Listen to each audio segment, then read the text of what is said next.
പൗരോഹിത്യത്തിൻ്റെ മാറ്റ് അളക്കുന്ന മാനദണ്ഡം കമ്മിറ്റ്മെൻറ്റ് ടു ദ കൺസേൺഡ് കമ്മ്യൂണിറ്റിയാണ്. Commitment to the concerned community, CCC.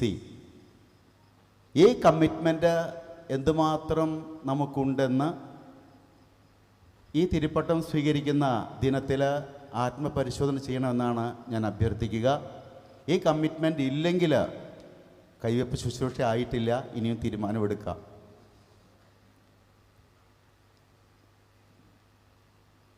ഞാൻ ഈ ദിവസങ്ങളിൽ കേരളത്തിലെ സീറോ മലബാർ ഏതാനും പള്ളികളിലൊക്കെ കയറിയിറങ്ങി നടക്കുകയാണ്. ഒരു പള്ളിയിൽ ചെന്നപ്പോൾ ഒരു കൊച്ചച്ഛൻ എന്നോട് പറഞ്ഞ് എനിക്ക് എന്നെ വളരെ അത്ഭുതപ്പെടുത്തി. പട്ടം കിട്ടിയിട്ട് 1 വർഷം ആകുന്നുള്ളൂ. ഞാൻ ചോദിച്ചപ്പോൾ 1200 വീടിൻ്റെ ഇടവകയിൽ എന്ന് പറഞ്ഞു. ആ കൊച്ചച്ഛൻ എന്നോട് പറഞ്ഞു, ഇവിടെ ഒരു പണിയില്ല, നേരം വെളുത്ത് കുർബാന കഴിഞ്ഞാൽ വെറുതെ ഒരു പണിയില്ല. 1200 വീട് ഉള്ള ഇടവക. അതുകൊണ്ട് ഞാൻ പറഞ്ഞത്, നിങ്ങൾ 3 പേരും നല്ലൊരു ഇൻവിറ്റേഷൻ കാർഡൊക്കെ അടിച്ച് ഞാൻ കണ്ടു. അവിടെ മർക്കോസ് 1:17 ഞാൻ നിങ്ങളെ മനുഷ്യരെ പിടിക്കുന്നവരാക്കാം, ആ വചനമൊക്കെ കൊടുത്തിട്ടുണ്ട്. മനുഷ്യരെ പിടിക്കുന്നവരാക്കണമെങ്കിൽ ബലിവേദിയിൽ നിന്നും തെരുവീതിയിലേക്ക് ഇറങ്ങി ഗ്രാമങ്ങൾ തോറും ചുറ്റി സഞ്ചരിച്ച് യേശുവിനോടൊപ്പം ചുറ്റിക്കറങ്ങി വീടുകളിലെത്തി അവരുടെ പാദങ്ങൾ കഴുകാൻ തയ്യാറാകണം. പള്ളിമുറിയിലിരുന്ന് മൊബൈൽ പിടിച്ചിരുന്നാൽ ഞാൻ നിങ്ങളെ മൊബൈൽ പിടിക്കുന്നവരാക്കാം എന്ന് പറഞ്ഞ പറയാത്ത യേശുവിൻ്റെ വാക്കുകൾ പ്രാവർത്തികമാക്കുന്നവരായി മാറും.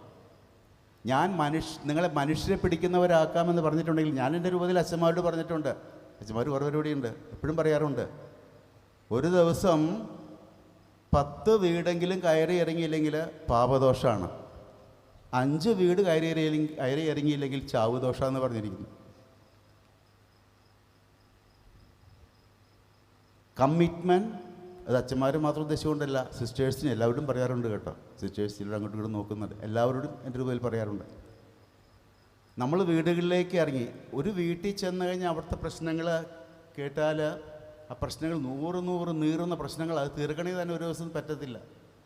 അങ്ങനെയുള്ള ഈ കാലഘട്ടത്തിൽ 1200 വീടുള്ള ഇടവകയിലെ കൊച്ചച്ഛൻ പറയാണ്, ഇവിടെ ഒരു പണിയില്ല, കാലത്ത് കുർബാന കഴിഞ്ഞാൽ വെറുതെ ഇരിക്കുകയാണ്. ഞാനിത് പറഞ്ഞത് കുറ്റപ്പെടുത്താൻ വേണ്ടിയിട്ടല്ല, ഒന്ന് ചിന്തിക്കാൻ വേണ്ടിയിട്ടാണ്. നല്ല ഫലം തരുന്ന മുന്തിരിച്ചെടിയായി മാറണമെങ്കിൽ ബലിവേദിയിൽ നിന്നും തെരുവീതിയിലേക്ക് ഇറങ്ങി വെക്കൂ. ബലിവേദിയിൽ നിന്നും പള്ളിമുറിയിലേക്കും പള്ളിമുറിയിൽ നിന്നും ബലിവേദിയിലേക്ക് ആ ഒരു ഡിറക്ഷൻ വെച്ചാൽ നടക്കത്തില്ല. ഞാനൊന്ന് സൂചിപ്പിക്കുന്നു മാത്രം. ഇനി പട്ടക്കാർ പാസ്സാകേണ്ട 3 പരീക്ഷകളെക്കുറിച്ചും പട്ടക്കാർക്ക് പറ്റാത്ത 3 പണികളെക്കുറിച്ചും ഞാൻ കഴിഞ്ഞ ദിവസം പട്ടത്തിന് പറഞ്ഞത് തന്നെ പ്രൊവിൻഷ്യൽ എവിടെ ഉണ്ടായിരുന്നു. പശ്ചിമ ബേപ്പിലേക്ക് ഞാൻ പിതാവ് എല്ലായിടത്തും തന്നെ പറഞ്ഞു നടക്കുന്നത്, 2 സ്ഥലത്തുള്ളൂ, ഇവിടെ എവിടെയും മാത്രമേ ഉള്ളൂ.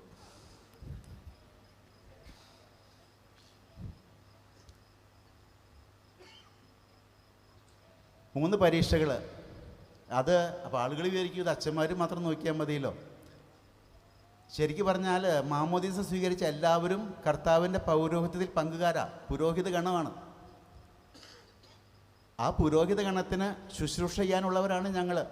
അപ്പം അതുകൊണ്ട് ഇത് എല്ലാവർക്കും ബാധകമാണ്, എല്ലാവരും ഇത് ചിന്തിക്കുക നല്ലതാണ്. ആദ്യത്തെ പാസ്സാവേണ്ട പരീക്ഷ LIC, love, intimacy and concern. ഇത് ഉണ്ടാകണം, നമുക്ക് ഉണ്ടോ ഇല്ലയെന്ന് പരീക്ഷിച്ച് നോക്കണം.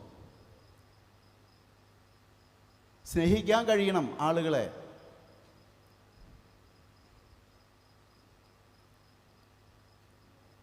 LOVE അതാണ് ലവ്. LIVE ഇതാണ് ലീവ്. ഈ IO ആവുമ്പോഴാണ് ലവ് ആവുക. ഞാൻ 0 ആവുമ്പോഴാണ് ഈ സ്നേഹം പ്രകടിപ്പിക്കാൻ സാധിക്കുക. അല്ലെങ്കിൽ ഞാൻ എൻ്റെ കാര്യം നോക്കി നടക്കും. ലിവിലെ IO ആവണം, 0 ആവണം, അപ്പോൾ ലവ്. അങ്ങനെ സമൂഹത്തിന് വേണ്ടി സമ്പൂർണ്ണ സമർപ്പണം നടത്താൻ വേണ്ടി ഈ ശുശ്രൂഷ പൗരോഹിത്യം സ്വീകരിക്കുന്നത്. ലവ്, ഇൻറ്റിമസി ആൻഡ് കൺസേൺ, മറ്റുള്ളവരെ കുറിച്ചുള്ള കരുതൽ, പരിഗണന. ഏതെങ്കിലും വീട്ടിൽ ആർക്കെങ്കിലും പ്രയാസം വന്നാൽ എനിക്ക് വിഷമം ഉണ്ടാവണം. അവിടെ ഒരാൾക്ക് പനി പിടിച്ചിട്ട് മരുന്ന് വാങ്ങാൻ പണമില്ലാതെ ചൂടോടെ കിടക്കുമ്പോൾ ആ ചൂട് അനുഭവിക്കാൻ എനിക്ക് സാധിക്കുന്നില്ലെങ്കിൽ എൻ്റെ പൗരോഹിത്യത്തിന് അർത്ഥമില്ല. പട്ടിണി കിടക്കുന്ന ആളുകളുടെ വിശപ്പിൻ്റെ വിളി എൻ്റെ കാതുകളിൽ മുഴങ്ങുന്നില്ലെങ്കിൽ എൻ്റെ പൗരോഹിത്യത്തിന് അർത്ഥമില്ല. അതാ ഞാൻ പറഞ്ഞത്, LIC, love, intimacy and concern for others. ഞാൻ ഈ അവിടെയും പറഞ്ഞു വെച്ചാൽ, കഴിഞ്ഞ ദിവസം നടക്കാൻ പോകുമ്പോൾ, ഞാൻ ചെന്നൈയിലാണ് താമസിക്കുന്നത്, അവിടുത്തെ ഒരു പാർക്കിൽ നടക്കാൻ, ഞാൻ സെക്രട്ടേറിയറ്റിനും കൂടി പോവാം. നടക്കാൻ പോകുമ്പോൾ ഇങ്ങനെ നടന്നു പോകുമ്പോൾ പെട്ടെന്ന് മഴ എൻ്റെ തൊട്ട് മുമ്പിൽ ഒരു വണ്ണമുള്ളൊരു ചേട്ടൻ ഒരു കൊച്ചിനെ തോളിലേറ്റ് നടക്കുന്നുണ്ട്. ആ കൊച്ചിൻ്റെ കാലും ഇങ്ങോട്ടും അങ്ങോട്ട് ഇട്ടിട്ട് ആ കൊച്ചിരിക്കുന്നത്, 2-3 വയസ്സുള്ള കൊച്ചാണ്. അത് മുമ്പിൽ നടക്കുന്നുണ്ട്. അവരിങ്ങനെ പൊട്ട് പറയിൽ ഞാനുണ്ട്. പെട്ടെന്ന് മഴ ചാറി. ആ മഴ ചാറിയ വഴിക്ക് ഞാൻ നോക്കുകയായിരുന്നു ഈ കൊച്ചിൻ്റെ ആറ്റിറ്റ്യൂഡ്. ആ കൊച്ച് എന്ത് ചെയ്യുന്നറിയാവോ? ഞാനിത് കുറേ സ്ഥലത്ത് പറഞ്ഞത്. ആ കൊച്ച്, എൻ്റെ മനസ്സിൽ ഇപ്പോഴാ ഫോട്ടോ ഉണ്ട്. ആ കൊച്ച് അതിൻ്റെ കൈ, മഴ പെയ്യാണ്, അതിൻ്റെ കുഞ്ഞ് തലയിൽ വെച്ചു ഒരു കൈ, മറ്റേ കൈയെടുത്ത് അപ്പൻ്റെ തലയിൽ വെച്ചു. എൻ്റെ അപ്പൻ്റെ തല നനയില്ല. ആകെ തലയുടെ ഒരു ചെറിയ പോർഷനെ കൈയോട്ട് മൂടിയിട്ടുള്ളെങ്കിലും ആ കുഞ്ഞിൻ്റെ ചിന്ത, കരുതൽ, കൺസേൺ ഞാൻ ഓർക്കുകയായിരുന്നു. നമുക്ക് ഈ കൺസേണും കരുതലും ഉണ്ടാകണം. So LIC, love, intimacy and concern. രണ്ടാമത്തെ പരീക്ഷ PSC, prayer, share and care. എന്തിനാ അച്ഛനാവണേ? ആരെങ്കിലും ചോദിച്ചാൽ ഒറ്റ വാക്കുകളിൽ ഉത്തരം പറയാം: പ്രാർത്ഥിക്കാൻ. എന്തിനാ അച്ഛനാവണേ? പ്രാർത്ഥിക്കാൻ. ഞാനൊരു ഇടവകയിലെ യുവജനങ്ങൾ എന്നോട് പറഞ്ഞു, അവിടെ അവർ സ്ഥിരം കളിക്കാൻ പോകുന്നുണ്ട്. 20 കൊല്ലമായിട്ട് അവിടെ പള്ളിമുറ്റത്ത് കളിക്കാൻ പോകുന്നവരാ. ഇരിഞ്ഞാലക്കുട രൂപതയിൽ തന്നെ പള്ളിയാണ്. പിതാവിനോട് വേണമെങ്കിൽ ഞാൻ അച്ഛൻ്റെ പേര് പിന്നെ പറഞ്ഞുതരാം, അപ്പോൾ അവിടെ പരസ്യമായിട്ട് പറയുന്നില്ല. അവിടെ 20 വർഷമായിട്ട് കളിക്കാൻ പോകുന്ന യുവജനങ്ങൾ പറഞ്ഞു, 20 കൊല്ലമായിട്ട് ഞങ്ങൾ ഒബ്സർവ് ചെയ്യുന്നുണ്ട് അച്ഛന്മാരെ. അതിലേറ്റവും നല്ല അച്ഛൻ ഇന്ന അച്ഛനാണെന്ന് പറഞ്ഞ് പേര് പറഞ്ഞു. അവിടെ ഇരുന്ന് എല്ലാ അച്ഛന്മാരും എനിക്കറിയാം. പ്രഗത്ഭരായിട്ടുള്ള അച്ഛന്മാർക്ക് ഇരുന്ന് പോയിട്ടുണ്ട്. അതിലേറ്റവും കഴിവ് പറഞ്ഞൊരു അച്ഛൻ്റെ പേര് യൂത്ത് പറഞ്ഞത്. അപ്പോൾ ഞാൻ ചോദിച്ചു, എന്താ ഇങ്ങനെ പറയണേ? അവിടെ എന്തോ അച്ഛന്മാർ ഇരുന്ന് പോയിട്ടുണ്ട്. അപ്പോൾ അവരെന്നോട് പറഞ്ഞ കാര്യം ഇതാണ്: ഞങ്ങൾ ശ്രദ്ധിക്കാറുണ്ട്, വൈകുന്നേരങ്ങളിൽ കൃത്യമായിട്ട് വന്ന് പ്രാർത്ഥന ചൊല്ലിയിരുന്നത് ആ അച്ഛനാണെന്ന് പറഞ്ഞു. നോക്ക്, നമ്മുടെ ജനങ്ങൾ നമ്മളെ വിലയിരുത്തുന്ന രീതി. ഇനി നിങ്ങളന്വേഷിച്ച് നിങ്ങളുടെ പള്ളിയിലോ കെട്ടിടത്തിലൊക്കെ വന്നിട്ട് അല്ലെങ്കിൽ പറമ്പിലൊക്കെ നോക്കി നിങ്ങൾ കാണാതെ വരും. നിങ്ങൾ പള്ളിയിലിരുന്ന് പ്രാർത്ഥിക്കുന്ന കണ്ട ആൾക്കാർ തീർച്ചയായിട്ടും പറയും, ഇതാണ് ഞങ്ങൾക്ക് വേണ്ട അച്ഛൻ. പ്രാർത്ഥനയുടെ മനുഷ്യരാകണം നമ്മളൊക്കെ. ഇടപെടാതെ പ്രാർത്ഥിക്കുന്നവരാകണം. Prayer, share, പങ്കുവെക്കണം. അതുപോലെ കെയർ. പഴയ നിയമത്തിൽ പറയുന്നില്ലേ, കായൻ ചോദിക്കുന്ന ചോദ്യമുണ്ട് ദൈവത്തോട്, am I the guardian of my brother? ആ ചോദ്യത്തിന് ഉത്തരം കൊടുക്കലാണ് പൗരോഹിത്യം. Yes, I am the guardian of my brother. അതാണ് പൗരോഹിത്യം. അത് ജാതിയും മതവും നോക്കാതെ. ഞാൻ നേരത്തെ പറഞ്ഞ ഇടവകയിൽ 1200 വീടെന്ന്. ആ ഇടവക അതിർത്തിയിൽ 1200 വീട് കാത്തലിക്സാണ്. മറ്റുള്ളവരുടെ കാര്യം അന്വേഷിക്കണം, ഇവരുടെ കാര്യം മാത്രം അന്വേഷിക്കാനല്ല ഞാൻ പൂർണ്ണമായിട്ട് എൻ്റെ ജീവൻ സമർപ്പിച്ചിരിക്കുന്നത്. Yes, I am the guardian of my brother എന്ന് പറയാൻ സാധിക്കണം. Care. So prayer, share and care. മൂന്നാമത്തെ, ഞാൻ സ്പീഡിൽ പറയാണ്, കാരണം അല്ലെങ്കിൽ നിങ്ങൾ കണ്ണടയ്ക്കുന്ന എനിക്കറിയാം ചൂടിൻ്റെ ആധിക്യത്തും കൊണ്ട്. മൂന്നാമത്തെ പരീക്ഷ LLB, വക്കീലാവാനല്ല, ലീവ്, ജീവിക്കുക. ദൈവത്തിൻ്റെ സംരക്ഷണയിൽ, ദൈവത്തിൻ്റെ പരിപാലനയിൽ, ദൈവത്തിൻ്റെ അനുഗ്രഹങ്ങൾ സ്വീകരിച്ചുകൊണ്ട്. God protects, God provides, God pores his blessings. ഞാൻ നടക്കാൻ പോകുമ്പോൾ ചിലപ്പോൾ നടക്കുമ്പോൾ പാടുന്നൊരു പാട്ടി എന്തെങ്കിലും അവിടെ പാടി കേൾപ്പിച്ചു. എൻ്റെ മനസ്സിൽ പാടാറുള്ളത് തോമാശ്രീയുടെ വാക്കുകൾ ഉദ്ധരിച്ചുകൊണ്ട്, my Lord, my God, protect us, provide us, pour your blessings upon us. My Lord, my God, protect us, provide us, pour your blessings upon us.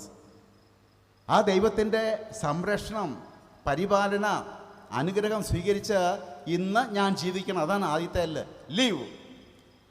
പിന്നെ രണ്ടാമത്തെ L, let others to live. അതാണ് നമ്മൾ വേറെ കാര്യം ചെയ്യാത്തൊരു കാര്യം, അല്ലെങ്കിൽ ചെയ്യുന്ന കാര്യം എന്താണെന്നറിയാവോ?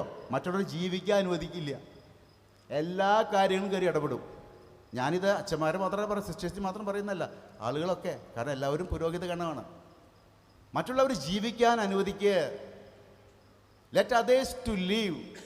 ഒരു കല്യാണം കഴിഞ്ഞ് വീട്ടിൽ ഒരു ന്യൂ കപ്പിൾസ് വന്നാൽ പ്രശ്നങ്ങളായിട്ട് വന്നു തുടങ്ങി.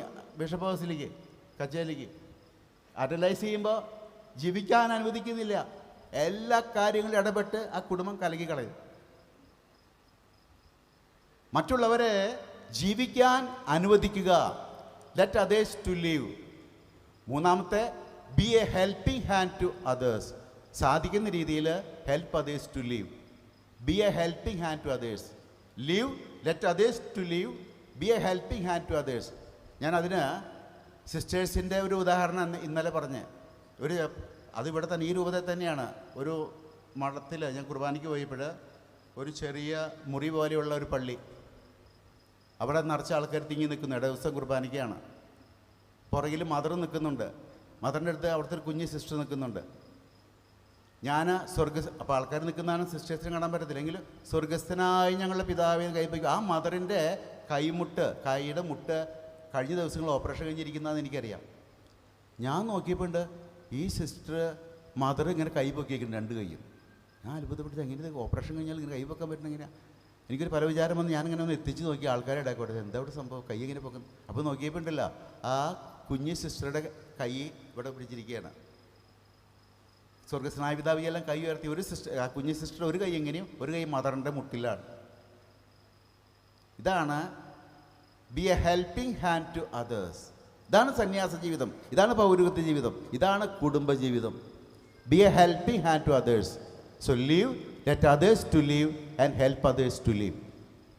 Prayer, share, care, love, intimacy and concern. ഈ 3 പരീക്ഷകൾ നമുക്കൊക്കെ പാസ്സാകാൻ ശ്രമിക്കണം. ഇനി 3 പട്ടക്കാരന് പറ്റാത്ത 3 പണികൾ കൂടി ഞാൻ പെട്ടെന്ന് പറഞ്ഞ് നിർത്തിയേക്കാം. എന്താണെന്നറിയാവോ? പരദൂഷണം, പാരവെപ്പ്, പകപോക്കൽ. ഇത്ര പച്ചയ്ക്ക് പറയണത് എന്താ പിതാവെന്ന് വിചാരിക്കും. ഞാൻ പറയാം, അതൊക്കെ ബൈബിളിൽ ബാക്കിപ്പുണ്ട്. ഫരിസായരുടെ പരദൂഷണ മനോഭാവം. ആ യേശു ശിഷ്യന്മാരാണ് പോയിപ്പോൾ വയലിൽ നിന്ന് ധാന്യക്കതിന് അവിടെ കണ്ടോ, സാബത്ത് ലംഘിച്ചു, കുറ്റം പറയുന്ന പ്രവണത.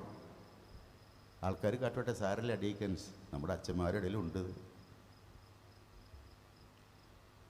കാരണം ഒരു പള്ളിയിൽ അച്ഛൻ മാറിപ്പോയി, വേറെ അച്ഛൻ വന്നു. അൽമായിര് നിങ്ങൾ വളരെ ബുദ്ധിയുള്ളവരാ. ഒരുത്തം വന്ന അച്ഛൻ്റെ അടുത്ത് വന്നിരുന്ന, അച്ഛൻ എന്തൊരു നല്ല അച്ഛനാ, ഇവിടെ മുന്നിരുന്ന അച്ഛൻ ആളാകെ പെശക. അപ്പോൾ ആ അച്ഛനും കൂട്ടത്തോടെ പറയാണ്, അത് ശരിയാ, മുമ്പിരുന്ന ആൾ ഇത്ര ക്ലിയർ അല്ല, ഇപ്പോൾ പണിയെടുക്കൊന്നുമില്ല, ആൾ ഭയങ്കര മടിയനാ. ഇതൊക്കെ ഈ മനുഷ്യർ റെക്കോർഡ് ചെയ്തിരിക്കുക. അത് പഴയ അച്ഛൻ അയച്ചു കൊടുത്തു, അച്ഛൻ എന്നെ കേൾപ്പിച്ചു.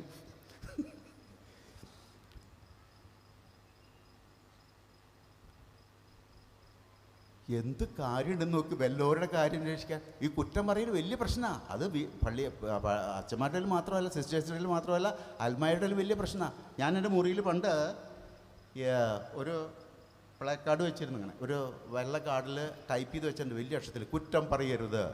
അത് കമത്തി വെച്ചിട്ടുണ്ട്. ഒരമ്മായിമ്മ വന്നിരുന്ന മരുമോളിൽ കുറ്റം പറയുന്നവർ ഞാനിത് ഉയർത്തി, ഒന്നും പറഞ്ഞില്ല.